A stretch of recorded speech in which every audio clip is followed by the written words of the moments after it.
Assalamualaikum warahmatullahi wabarakatuh. Halo teman-teman, perkenalkan saya Muhammad Ali Kafif Firdausi dari Politeknik Negeri Ujung Pandang.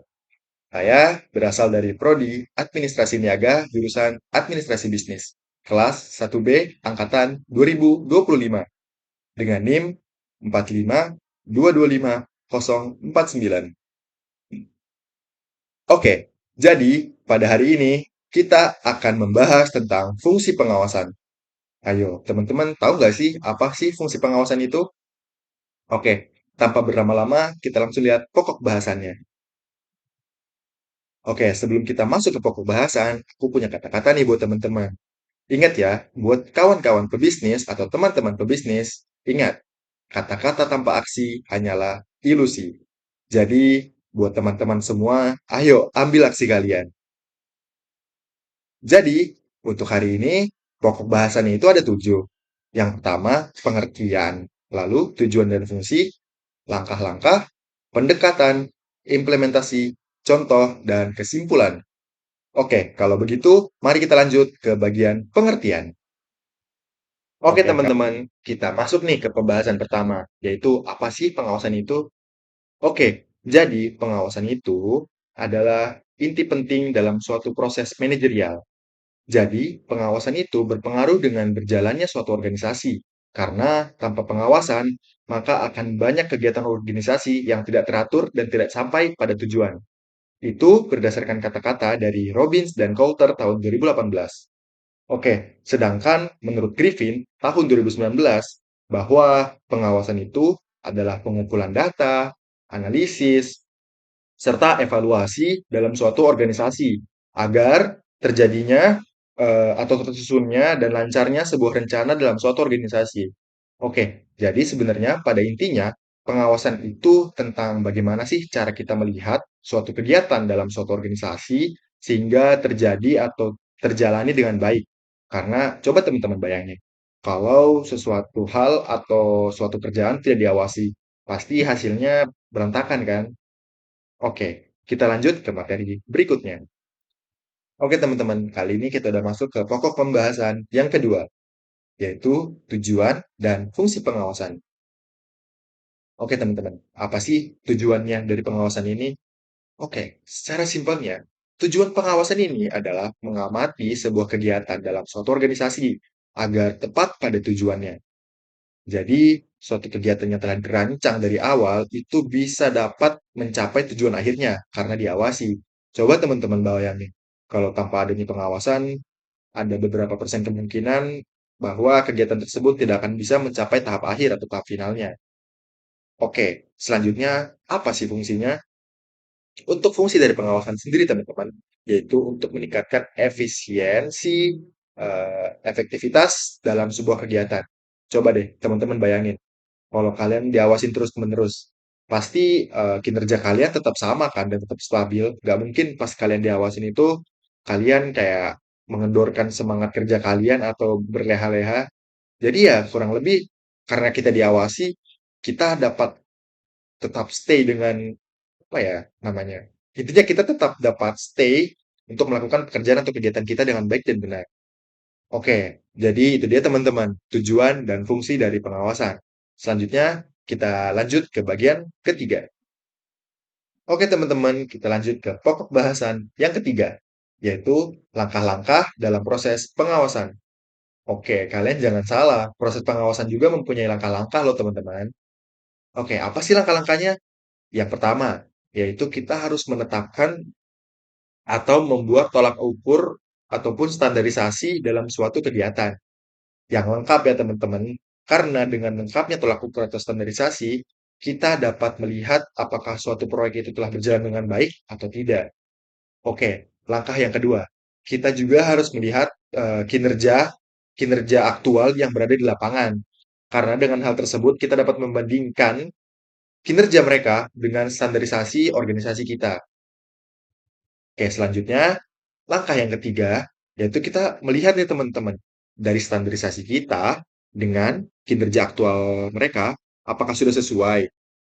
Nah, kalau misalkan tidak sesuai ataupun juga sesuai, kita masuk ke tahap keempat teman-teman, yaitu akan mengevaluasi hasil dari kinerja mereka. Jadi apakah kinerja mereka sudah bagus atau kinerja mereka perlu diperbaiki lagi.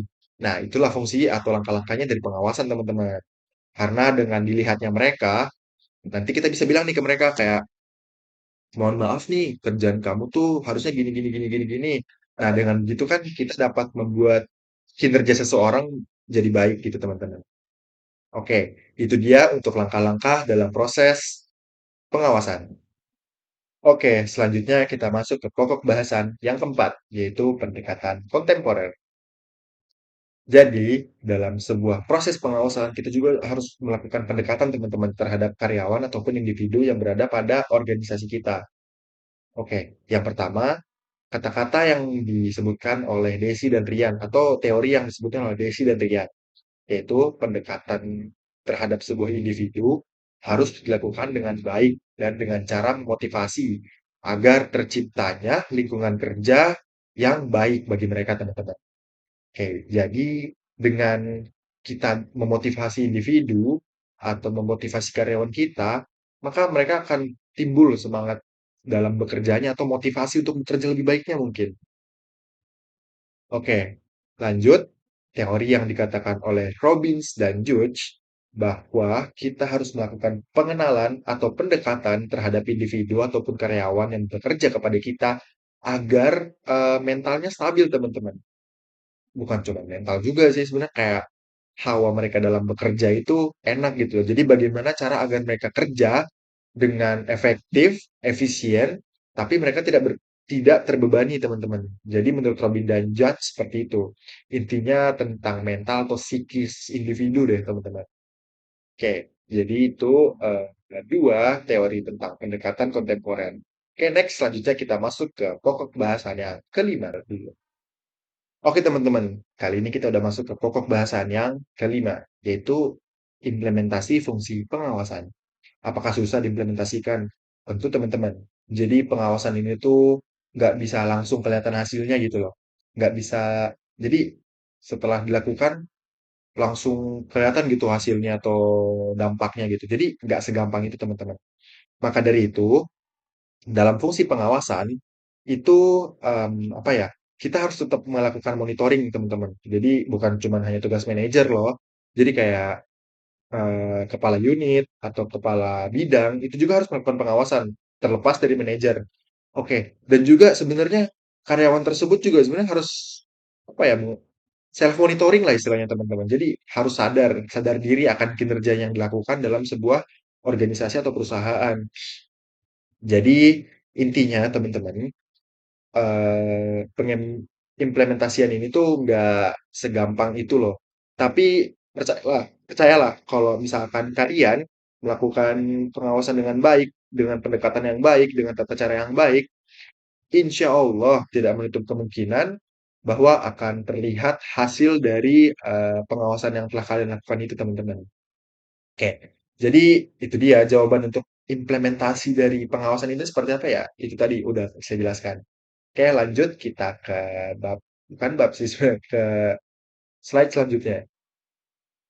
Oke, teman-teman, tadi kan udah aku jelasin kan tentang pengimplementasian fungsi pengawasan. Selanjutnya kita akan membahas tentang contoh yang berada di dunia nyatanya. Oke, jadi contohnya ini ada tiga teman-teman. Kalian bisa lihat di slide yang ada di mana ya? Bawah kah? Samping? Bawah, teman-teman. Yang pertama, ada inspeksi teratur. Nah, jadi kalian bisa melakukan inspeksi mungkin setiap 2 bulan sekali atau 1 bulan sekali. Jadi kalian bisa memantau kinerja individu tuh secara langsung gitu loh. Jadi tiap 1 bulan atau 1 minggu sekali, ya mungkin 2 minggu sekali ya teman-teman, biar istilahnya langsung kelihatan gitu dampaknya jadi apa enggak. Dengan inspeksi yang teratur, kita dapat melihat perkembangan seorang individu atau karyawan kita, teman-teman.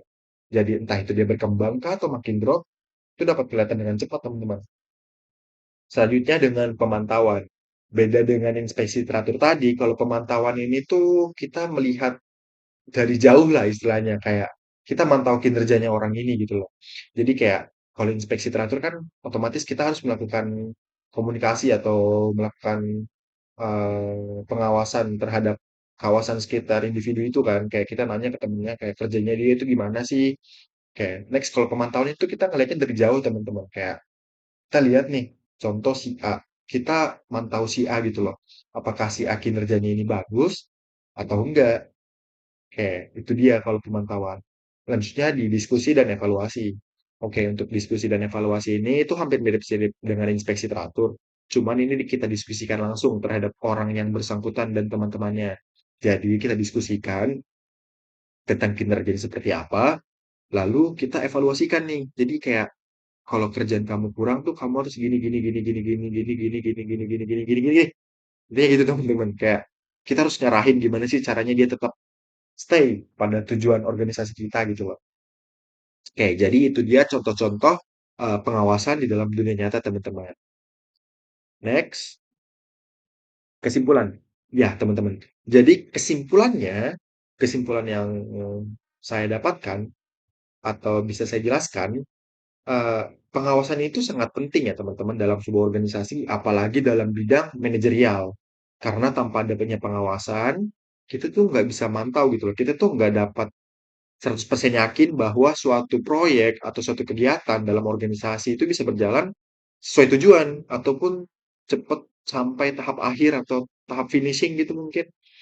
Oke, karena ya nggak menutup kemungkinan kan teman-teman kalau misalkan nggak kita awasin secara langsung, banyak karyawan kita yang berleha-leha, banyak karyawan kita yang makan gaji buta mungkin, ataupun banyak karyawan kita yang bekerja tapi nggak sesuai dengan standar dari organisasi kita, teman-teman. Jadi gimana menurut teman-teman? Penting nggak sih sebenarnya sebuah pengawasan ini dalam organisasi? Gimana menurut kalian? Kalau menurut saya sih penting ya. Karena tanpa adanya pengawasan ya saya pengen bikin perusahaan juga mungkin nggak dalam hitungan 10 tahun. Mungkin dalam 5 tahun juga udah rusak kalau nggak diawasin terus tuh karyawannya teman-teman. Oke, jadi mungkin penjelasan saya cuma sampai sini teman-teman. Terima kasih yang udah nonton. Maaf kalau misalkan ada dari kata-kata saya yang salah ataupun tidak dapat dimengerti. Intinya cuman sekian yang dapat saya sampaikan untuk teman-teman sekalian. Oke, terima kasih teman-teman. Assalamualaikum warahmatullahi wabarakatuh. Dadah.